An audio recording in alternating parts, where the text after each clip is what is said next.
बिस्मिल्लाहिर्रहमानिर्रहीम, अस्सलाम वालेकुम। देखिए, रमज़ानुल मुबारक में हमें चूँकि रूटीन भी हमारी चेंज होती है, हमें इबादत के लिए ज़्यादा वक्त मिल जाता है, मिल भी जाता है और हम निकाल भी लेते हैं, क्योंकि हमारी ख्वाहिश होती है, क्योंकि बरकतें समेटने का ये महीना है और हर आदमी चाहता है कि मैं ज़्यादा से ज़्यादा बरकतें समेटूँ।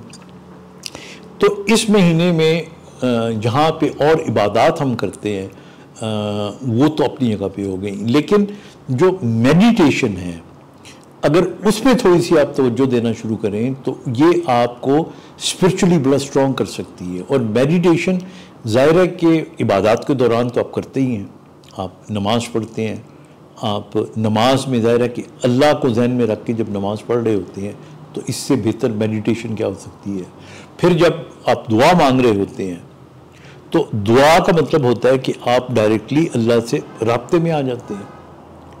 नमाज भी अगर बेसिकली देखा जाए तो दुआ है, और इसमें जब आप अल्लाह से राब्ते में आते हैं तो इससे बेहतर मेडिटेशन हो ही नहीं सकती। और फिर जब आप रोज़े की सूरत में होते हैं तो याद रखिए कि बहुत से जिस्मानी लवाजमात ऐसे होते हैं जो आपको रोज़े की हालत में ज़्यादा प्योर कर देते हैं, प्योरीफाई कर देते हैं। तो आपका जो स्पिरिचुअल स्टेटस होता है वो आम दिनों की निस्बत ज़्यादा होता है, और सिर्फ आप ही का नहीं बल्कि आपके एनवायरनमेंट का इफेक्ट आप पे बड़ा पड़ता है। आप देखिएगा कि रमज़ानुल मुबारक के महीने में जब आप अज़ान सुनते हैं तो उस अज़ान के अंदर आपको ज़्यादा लुत्फ़ आता है। आप जब मस्जिद में जाते हैं तो मस्जिद में जाने का अमल, मस्जिद में बैठने का, मस्जिद से वापस आने का अमल, ये भी आपके लिए एक फेस्टिव एक्टिविटी के तौर पे, यानी बहुत मनपसंद एक्टिविटी लग रही होती है आपको। फिर इसी तरह मस्जिद में बैठ के अल्लाह का जिक्र करते वक्त आपके अंदर एक ख़ास कैफियत तारी होती है।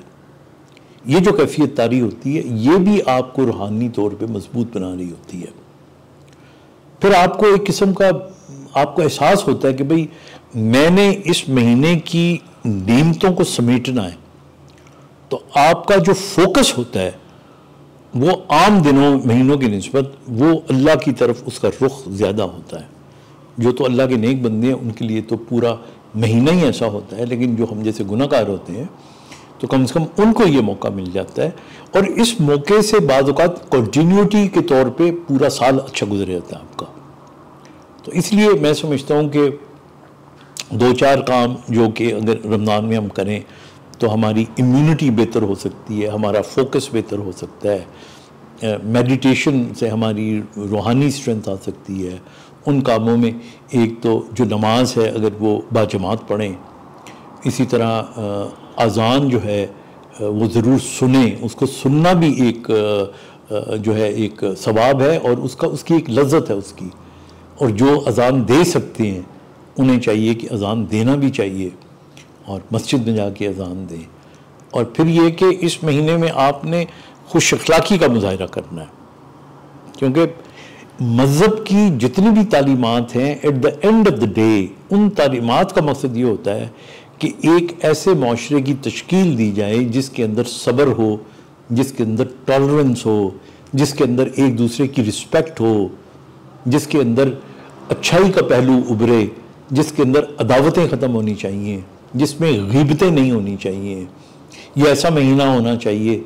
हमारा माशरा वैसे तो पूरे साल में ही ऐसा होना चाहिए, लेकिन ये आपका एक ट्रेनिंग कोर्स होता है। तो इसलिए इसमें आपने सिर्फ नेकी करनी नहीं है बल्कि आपने नेकी फैलानी भी है। लोगों को आपने कायल नहीं करना, लोगों को आपने माइल करना है। याद रखिएगा कि जब आप किसी को कोई चीज़ समझा के कोई काम करवाते हैं तो आप उसे कायल कर रहे होते हैं, लेकिन जब आप अमली तौर पे सबूत पेश करते हैं किसी चीज़ का तो आप उसको माइल कर रहे होते हैं। इस्लाम फैलने की जो वजह थी वो लोगों को माइल करना था, कायल करना नहीं था। कभी भी हमारे सूफ़ी इकराम जिनकी वजह से बहुत से लोग मुसलमान हुए, वो आके लेक्चर नहीं दिया करते थे। अगर वो वाज़ भी किया करते थे तो उससे पहले वो अपनी शख्सियत में, अपने किरदार में वो तमाम खूबियाँ पैदा करते थे जो उन्होंने लोगों को बतानी थी। तो लोग उस वाज की एक जो जो एक जिस्मानी शक्ल थी वो पहले उन लोगों में देख रहे होते थे, फिर उनकी बातों में असर होता था और उसके असर के नतीजे में लोग उनके दायरे में शामिल होते थे और इस तरह इस्लाम दुनिया के तमाम मुल्कों में फैला। तलवार के ज़ोर पे नहीं फैला, ये बुनियादी तौर पे मोहब्बत के, हमारे अच्छे इखलाक, हमारे अच्छे किरदार, हमारे जो ताजिर थे उस ज़माने के, जो नाप तोल अच्छा करते थे, जब वो नाप तोल अच्छा किया करते थे तो दुनिया में उनकी शोहरत थी कि हाँ भाई अच्छा ये मुस्लिम की दुकान से लिया है तो इसका नाप तोल अच्छा ही होगा। बदकिस्मती से अब इसका ऑपोजिट हो जाता है। तो इसलिए ये महीना अल्लाह ताला हमें तौफीक देता है, हमें इसको फ़ायदा उठाना चाहिए और अल्लाह ताला हमें बिल्कुल वो जो नसीहत हम दूसरे को दे रहे हैं उस पर अमल करने की तौफीक अता कर रहे। आमीन। अपना ख्याल रखिएगा। खुदा हाफिज़।